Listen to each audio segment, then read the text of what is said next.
16 tahun terus menemani Anda, Informa hadirkan kejutan spesial. Saatnya belanja sekarang dan nikmati berbagai promo menarik.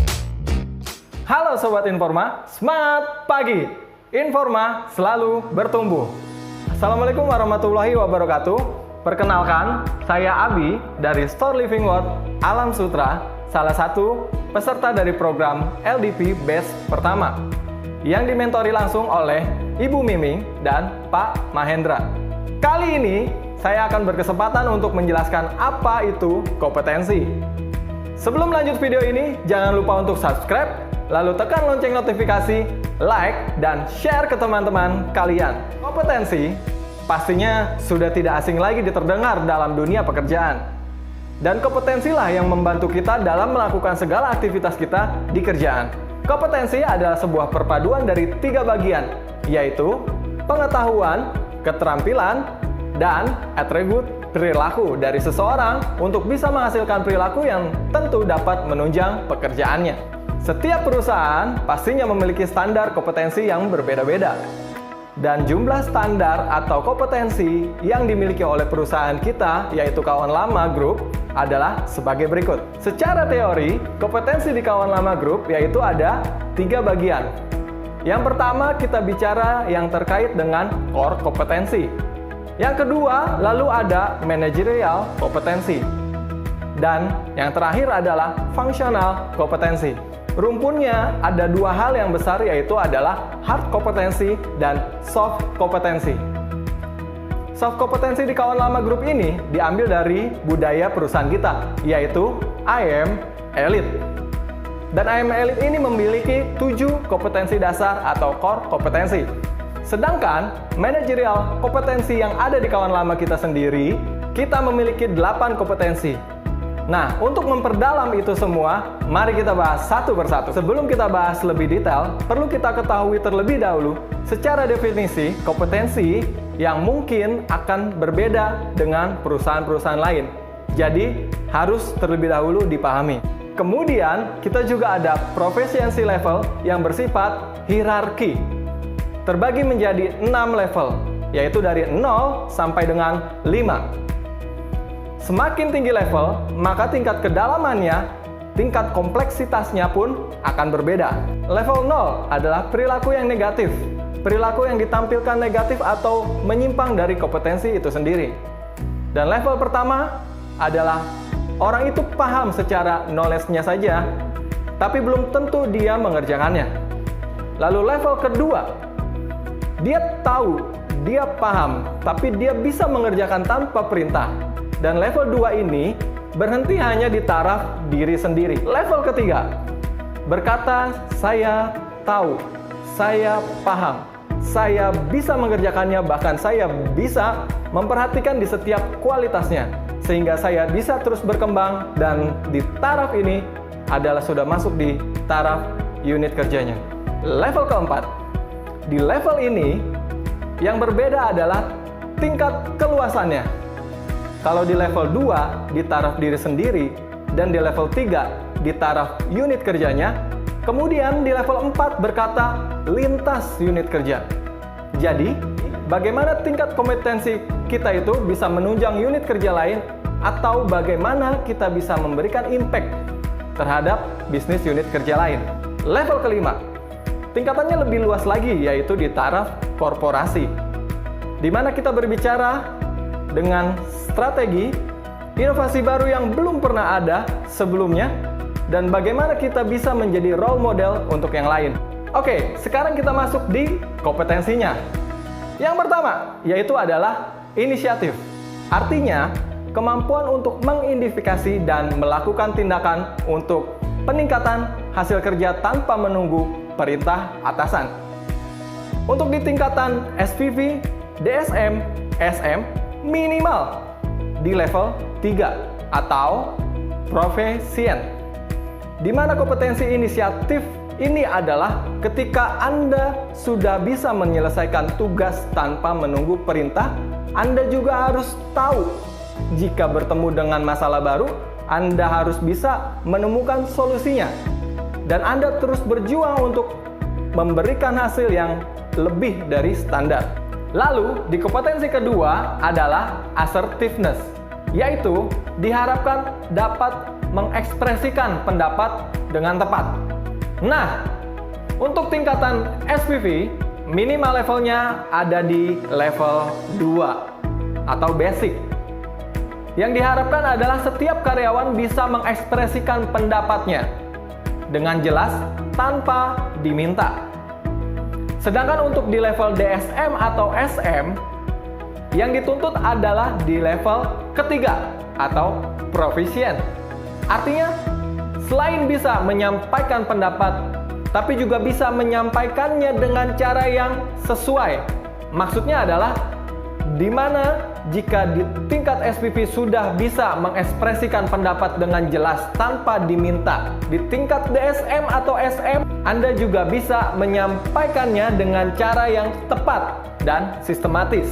Misalnya, mampu memberikan data-data yang sesuai dengan pendapatnya, sehingga orang-orang yang mendengarkannya bisa percaya dengan pendapatnya. Itu di level SM dan DSM. Kompetensi ketiga, yaitu accountability, yaitu memiliki tanggung jawab terhadap tindakan, keputusan, dan pekerjaan yang menjadi bagiannya. Kalau untuk di tingkat SPV, minimal ada di level 2 atau di level basic. Dan di sini ada di mana seseorang itu memiliki tanggung jawab untuk menyelesaikan tugas dan kewajibannya. Jadi, kalau dikasih tugas dan bisa menyelesaikan, itu baru di level 2 saja atau basic. Dan kalau di tingkat DSM, Anda nggak harus cuma menyelesaikan tanggung jawabnya, tetapi Anda juga harus memastikan kualitas dari pekerjaan itu. Artinya apa? Artinya nggak bisa main-main atau asal-asalan dalam menyelesaikan pekerjaan itu, tapi lihat kualitasnya. Sedangkan di level keempat, yaitu ada di level SM. Artinya, dia tidak hanya bisa menyelesaikan dengan baik, dengan berkualitas, tapi dia juga bertanggung jawab atas hasil kerja dari timnya, sesuai dengan arahan yang diarahkan olehnya. Oke, kompetensi yang keempat adalah organizational commitment, atau yang berkaitan dengan melakukan tindakan sesuai dengan tujuan, nilai-nilai, dan kebijakan organisasi. Nah, organisasi komitmen ini sebenarnya berbicara tentang kepatuhan. Ketika Anda menjadi SPV atau DSM, apa yang dituntut? Anda bisa menjalankan tujuan, nilai, dan budaya dalam kebijakan organisasi yang ada dalam lingkup kerja Anda. Nah, ketika Anda menjadi seorang SM, tentu saja tanggung jawabnya akan lebih. Di sini yang kami tuntut adalah di level ketiga. Anda harus bisa berpartisipasi aktif untuk mendukung kebijakan atau kebudayaan yang ada dalam organisasi tersebut. Berpartisipasi aktif yang seperti apa? Yaitu, Anda harus bisa menjalankan, meyakinkan orang lain, mendorong tim kerja Anda agar bisa berjalan sesuai SOP, lalu menjalankan kebudayaan di lingkungan kerja Anda. Kompetensi kelima, bicara tentang teamwork. Pengertiannya adalah membangun, mempertahankan, dan memperluas kerjasama yang dapat mendukung tujuan perusahaan. Di sini, untuk tingkatan SPV, DSM, dan SM, kita punya tuntutan yang sama, yaitu di level ketiga.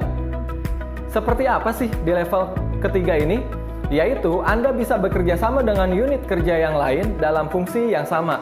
Contohnya, jika di store, fungsinya tidak hanya sebagai sales, tetapi Anda juga berfungsi untuk bekerja sama dengan support misalnya, atau dengan tim gudang, atau dengan tim inventory, dan sebagainya. Nah, bekerja sama di lintas unit yang lain seperti ini, yaitu tidak lain tujuannya, yaitu tujuan yang sama. Inilah yang dituntut di dalam teamwork untuk di level ketiga. Kompetensi yang keenam, kita berbicara service orientation. Karena Bapak Ibu ada di profesional, tentunya hal ini menjadi hal yang penting, yaitu memenuhi harapan dan kebutuhan pelanggan baik internal maupun eksternal. Nah, untuk tingkatan SPV yang dituntut ada di level 2, di mana Anda bisa memenuhi kebutuhan pelanggan sesuai tugas dan tanggung jawab Anda. Contohnya, mungkin Anda bisa melakukannya dengan sesuai prosedur ketika ada komplain. Anda bisa selesaikannya tuh sesuai prosedur yang sudah ada. Tetapi, kalau Anda ada di level DSM dan SM, Anda dituntut di level ketiga. Anda harus bisa memberi pelayanan sesuai analisa kebutuhan pelanggan dalam lingkup dan kewenangan Anda. Kata kuncinya adalah analisa kebutuhan pelanggan. Jadi, harapannya ketika pelanggan komplain, nggak cuma bisa menyelesaikan di hari itu juga, tetapi juga bisa menggali sebenarnya apa sih yang dibutuhkan pelanggan sehingga tidak terjadi kembali komplain yang sama. Yang ketujuh, kompetensi yang ketujuh, kita hanya berbicara untuk tingkatan SM dan DSM, yaitu problem solving. Tentu saja ini berbicara tentang bagaimana menganalisa permasalahan secara logis dan sistematis. Untuk memberikan rekomendasi solusi ketika Anda ada di level DSM, yang dituntut adalah bagaimana Anda bisa menyelesaikan alternatif rekomendasi perbaikan dalam suatu permasalahan yang muncul di dalam lingkup kerja Anda. Kalau Anda ada di level SM, Anda diharapkan bisa memberikan solusi terbaik dalam masalah yang kompleks, yang artinya Anda bisa melihat masalah itu dari berbagai macam sudut pandang, sehingga Anda dapat menyusun rekomendasi yang lebih menyeluruh. Kemudian kompetensi yang ke-8 juga hanya untuk DSM dan SM, yaitu Manage Execution. Artinya, mengimplementasikan rencana untuk mencapai tujuan yang telah ditetapkan. Nah, untuk tingkatan DSM atau SM yang dituntut adalah di level ketiga. Di sini, artinya bukan cuma tahu rencana kerjanya, bukan cuma bisa menjalankan rencana kerjanya, tapi juga bisa memastikan agar bisa mencapai rencana kerja yang telah disusun tadi. Kompetensi yang ke-9 adalah continuous improvement. Pengertiannya sendiri adalah melakukan tindakan perbaikan dan pencegahan antisipasi secara berkesinambungan terhadap proses dan kondisi yang sedang berlangsung dengan menggunakan metode yang efektif. Jadi, tindakan perbaikan seperti itu ya. Dan ketika Anda ada di level SPV dan DSM dan SM, apa sih yang diharapkan? Untuk SPV masih di level basic, yaitu di level kedua, di mana Anda ketemu masalah, kemudian Anda bisa menyelesaikan perbaikan di saat yang dibutuhkan, dan Anda bisa memastikan perbaikan Anda bisa berjalan terus secara lancar dan perbaikan-perbaikan yang ada dapat disampaikan dengan lancar. Tetapi, ketika menjadi seorang DSM atau SM, yang dituntut adalah di level ketiga. Harapannya, Anda nggak cuma cukup memberikan perbaikan saja, tetapi Anda juga bisa melakukan tindakan antisipasi itu. Artinya, Anda sudah bisa memperhitungkan resiko ke depannya, yaitu seperti apa? Antisipasi tersebut Anda bisa susun sehingga goal itu tercapai. Kompetensi yang ke-10 yaitu adalah decision making, yaitu mampu mengambil keputusan. Kompetensi ini hanya diperuntukkan di tingkatan SM saja. Artinya yang diharapkan Anda sudah bisa mengambil keputusan walaupun tuntutannya masih sesuai arahan atau atasan. Namun, Anda sudah membawa beberapa rekomendasi solusi sebelum datang kepada atasan Anda. Dan yang dituntut pada kompetensi ini untuk tingkatan SM ada di level 2. Kompetensi ke-11 masih untuk SM, yaitu Development Plan. Artinya, menyusun rencana kerja sesuai dengan sasaran yang ditentukan.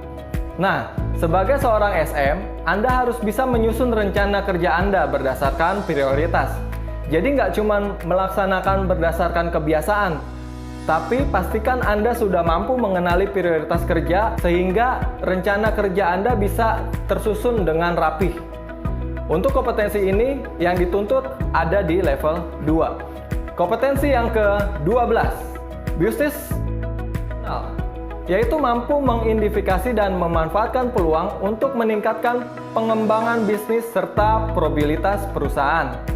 Ketika Anda menjadi seorang SM, apa yang dituntut? Yaitu di level ketiga, di mana yaitu Anda bisa memberikan rekomendasi aktivitas pengembangan dalam bisnis, khususnya di store Anda, dengan mempertimbangkan kerugian dan keuntungan bagi unit kerja Anda sendiri. Kompetensi yang ke-13 diperuntukkan untuk DSM dan SM juga, yaitu Developing Others. Ini bicara terkait dengan mendorong pengembangan tim kerja. Untuk DSM, Anda dituntut di level kedua, yaitu Anda bisa merekomendasikan bentuk pengembangan yang sesuai untuk tim kerja Anda sesuai dengan program atau pengembangan yang telah dilakukan oleh perusahaan. Sedangkan di SM, di level ketiga, Anda tidak hanya harus menggali kelemahan dan kelebihan tim kerja Anda, tapi Anda juga harus mampu menyusun rencana atau aktivitas tim kerja Anda.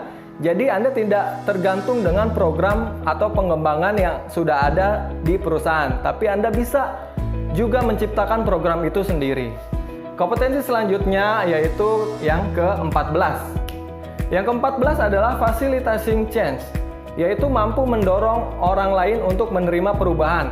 Dan kompetensi yang terakhir, yang ke-15 adalah Strategic Organization, yaitu pemahaman komprehensif tentang berbagai hal yang berdampak meluas dan jangka panjang. Kedua kompetensi terakhir ini diperuntukkan untuk tingkatan di atas SM. Nah, mari kita hitung ulang untuk level SVP, yaitu ada 7 kompetensi. Lalu untuk DSM ada 10 kompetensi. Dan SM ada 13 kompetensi yang harus dimiliki. Demikianlah yang dapat saya sampaikan di kesempatan kali ini. Semoga Anda bisa terus mengembangkan diri lebih luas lagi dengan memahami kompetensi yang ada dan yang harus Anda miliki sesuai dengan jabatan Anda. Terus sehat, terus semangat, dan teruslah belajar. Saya Abi dari Living Word Alam Sutra. Semangat pagi, Informa always grow.